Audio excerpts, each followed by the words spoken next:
What's up, guys? Rick from DFS On Demand here with a preview for the Safeway Open. If it feels like the PGA season just ended, it's because it did. Literally 1 week off between the Tour Championship and the Safeway Open this week, and it was filled with the President's Cup. So if you are a golf fan, you definitely had your fill, and now we enter what is known as the swing season. This is the time of year where we're going to get a lot of interesting fields. There's going to be a lot of players you've never heard of before. A lot of the big name players won't start gearing up their schedule until maybe January or so, when we start with the Tournament of Champions, and it's the more traditional season. So this is actually the time of year that I think players like you and I, those who have done their research, can really take advantage, because the casual fan is going to come in and they're going to pick just the names that they know, which limits them on the player pool, and it might not always be the best decision. So if you've... Sorry about that if you heard that motorcycle go by. If you've seen any of these videos before, we're going to do the same thing as usual. We're just going to run through some of the tools that I create, some of the stats, some of the things that I'm looking for this week, the players that I feel are the most interesting. Everything you see here is available on dfsondemand.com, and they're tools that I've personally created. Let's start with the key stats that I'm most interested in for this week. I've got some fairly traditional stats, and this is a little weird because I'm using last season's stats. Some of these guys have not played a competitive round in a month or 2 months, especially if they missed out on the playoffs. So, take this for what it's worth, but here are the key stats that I'm going with for this week.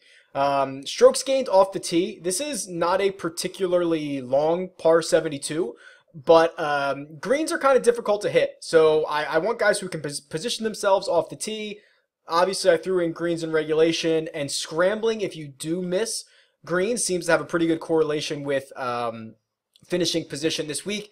Then, of course, I wanted to go with strokes gained putting, and then the two that I was really interested in were bogey avoidance and par 5 scoring. A par 72 that's fairly short.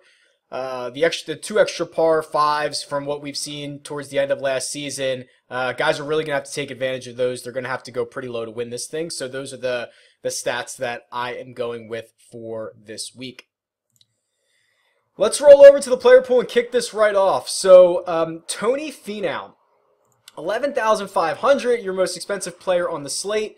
You can see that his season ended excellent, right? T7 at the BMW, T7 at the Tour Championship, including, this is what I like to see from a guy like Finau, closing with low rounds on each one of those days. For you weekend golfers, Finau is always a weekend play, just because of how quickly he can make a ton of birdies. He might make a lot of bogeys too, but doesn't really kill you in DraftKings scoring. So when you get him on the weekend, you know he's going to make the cut. Good things can happen, and he's gone really low on a couple of Sundays this year, including the last 2 times he's teed it up. A 64 and a 66 on Sunday at the BMW and the Tour Championship is really, really impressive.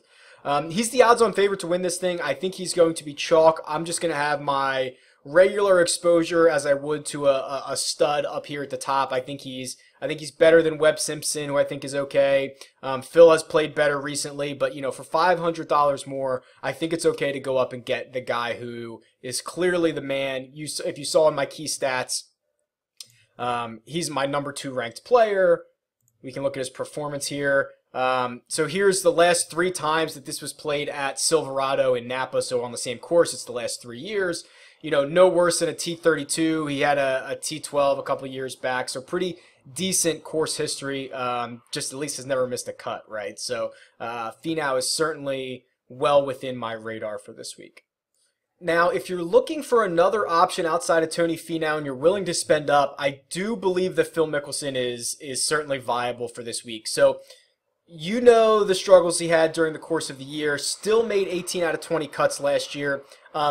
He's rounding into form. He's played a lot better recently, and he hasn't taken a lot of time off. Now, obviously, he played at the President's Cup last week. You could say, that hurts him, that his schedule just continues. There's no rest for this guy who's like a million years old. But I'm not sure that's the case. Phil's pretty good with his schedule. He's at the point of his career where, he's able to get prepared for every tournament, whether he might have played last week or the week before or something like that. The reason I like Phil, and let me show you this new tool. So I like this a lot. This is a course history tool. As of recording this video, this is actually not on DFS On Demand yet. There's another course history tool. This one's better. I'm going to be publishing this hopefully before you watch this video. So within the next day or two, I'm hoping to have this live, just kind of working out a few things. But what this is able to do, so I've got all the course history in here, every tournament since, this one since 2001. Okay, so what I'm going to be able to do here is I'm just going to find the Safeway. And actually, this changed names too, so I'm actually going to do the Safeway and the Fries.com. And then I'm just going to take the last 3 years, okay? So now if there were if courses alternated here, I could take 2017, 2015, 2013. I could do it like that. But since I know the last 3 years were all at Silverado, I'm going to choose those 3 years. So now what I have is on the left-hand side, I've got essentially a small game log, right? Just with finishing position and DraftKings points and the year. And then down here is average DraftKings points in that time frame. So what you're seeing, Sangmoon Bae, 117 DraftKings points. Well, he's only played this once and he won it. So that's pretty good. If we look down here, Phil is right here. So he has also only played this one time, but it was last year, and he scored 93 DraftKings points. So what I love about this tool is you can do this.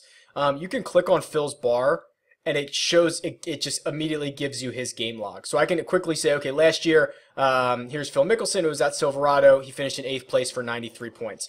I can do this for Brendan Steele, who won it last year, and see his course history, which is also pretty good. So a really slick tool here that I'll be using a lot over the course of the season. But to me, you know, Phil's recent form, his 1 year of course history, which was just last year, right? I like to see it in an immediate past.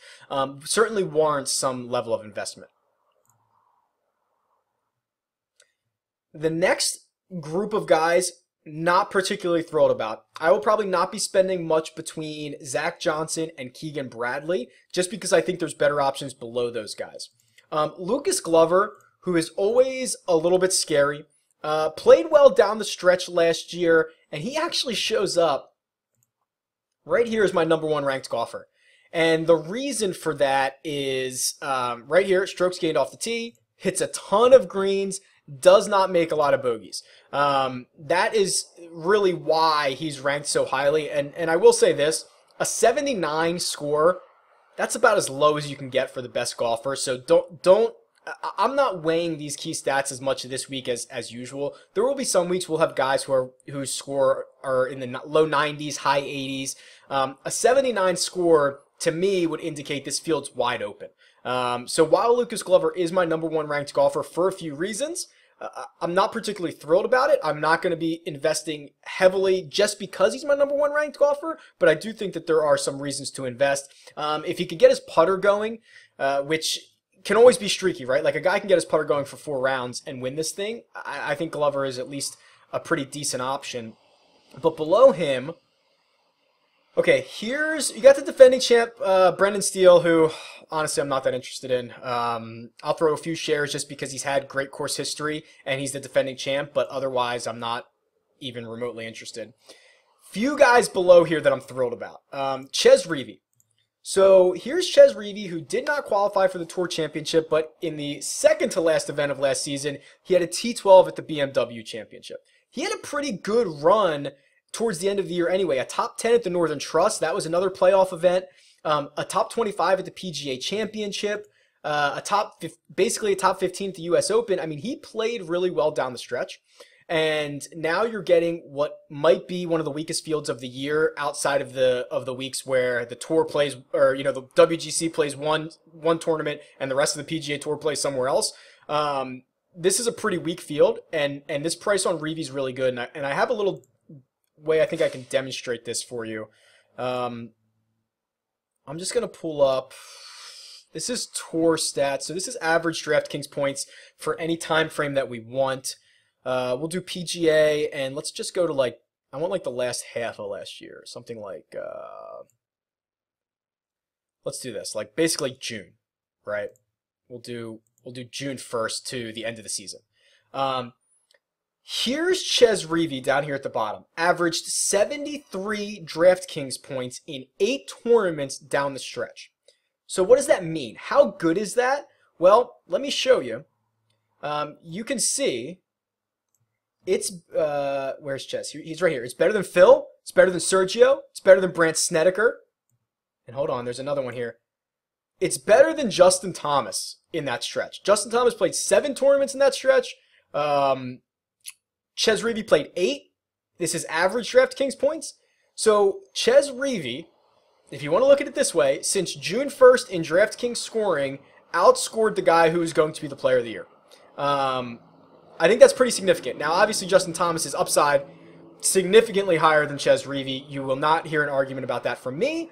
But when you look at the numbers here, it's a really nice illustration to show how good Chez Reavie was basically from the middle of the summer to the end of the year, and now you get a really weak field that hopefully he'll be able to feast on. Try to go a little rapid fire here.